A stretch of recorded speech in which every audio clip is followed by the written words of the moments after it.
আসন্ন বিধানসভা নির্বাচনে করণদিঘি বিধানসভায় বামফ্রন্ট মনোনীত সিপিআইএম প্রার্থী হাজী শাহাবুদ্দিনের নাম ঘোষণার পরেই কর্মীরা উৎসাহিত হয়ে প্রার্থীর সমর্থনে মিছিল করেন। চুরি, দুর্নীতি এবং লুটের রাজত্ব থেকে রাজ্যকে মুক্তি করার ডাক দিয়ে হাজী শাহাবুদ্দিন এবারে নির্বাচনী ময়দানে প্রচার শুরু করেন।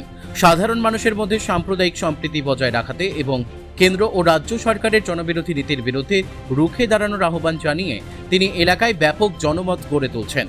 করণদিঘি বিধানসভা কেন্দ্রের উন্নয়নের অঙ্গীকার নিয়ে হাজী শাহাবুদ্দিন ভোটারদের দাঁড়ে দাঁড়ে পৌঁছে যাচ্ছেন।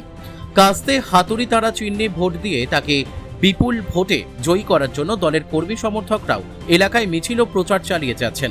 সাধারণ মানুষের মৌলিক অধিকার রক্ষা এবং কর্মসংস্থানের প্রশ্নে হাজী শাহাবুদ্দিনের এই লড়াই এলাকায় এক নতুন রাজনৈতিক আবহ তৈরি করেছে।